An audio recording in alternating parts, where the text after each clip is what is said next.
I first came across the idea of confidence being different from self-esteem in my own life when I encountered it firsthand, and this was many years back at the first job that I've now mentioned a handful of times as a consultant. At this point in my life, I was quite socially adept. I'd put years into breaking out of my shell, not being so shy, and I had strong relationships in the workplace that eventually resulted in me having a good enough relationship with the president to leave my job, get a very, very cushy work arrangement in a different city where I wasn't working in the office, all of that thanks to my social acuity at that point.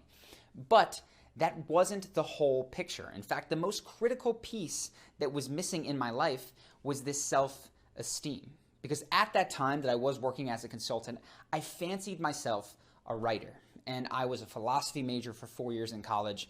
Probably since I was 7 years old, I'd been writing stories all through college. And I'd accumulated this Google Drive of half-finished, three-quarter finished works that I assumed one day I would get back to and write my great American novel. Now, this wasn't something that was at the forefront of my mind, but I came across the Nathaniel Branden book, 6 Pillars of Self-Esteem, and I started doing these sentence completions while I was still at this job.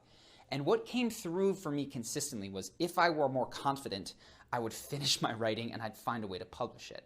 And that was coming through over and over and over again. I would stop deluding myself that a writer is someone who creates half of a piece and a draft and has 300 drafts sitting there, but nothing that anyone has read since their college professor. And it was these sentence completions that really went, wow, I am a bit of a fraud in this regard, because I think of myself as this writer who just happens to be a consultant, but when I look at my behavior, I'm a consultant who writes kind of for fun some of the time and nobody has ever read it.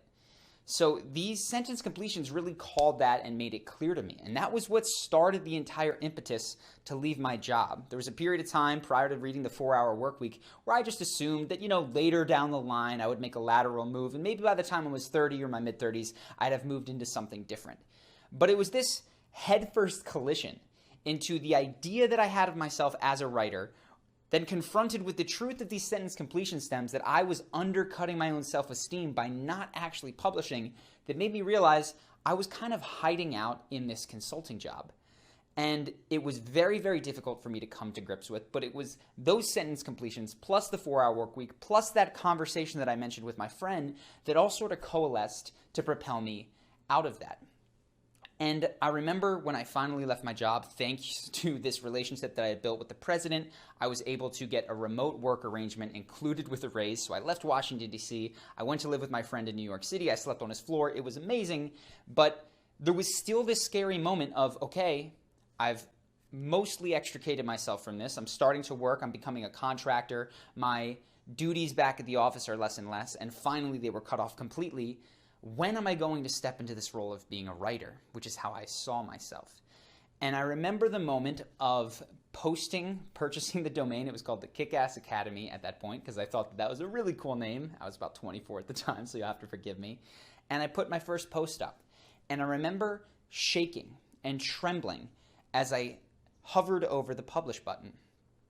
And it was only just in a moment of freak out, I hit the button and I ran away. I couldn't even look at my computer.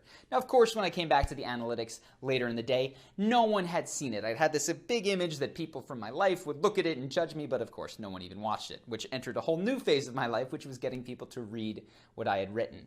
But that is a story for another day. The point is, when I did that, as scared as I was and as much as I ran away, something shifted inside me. And in that moment, I went from being someone who was a consultant pretending to be a writer to, you know what? I had published something on the internet.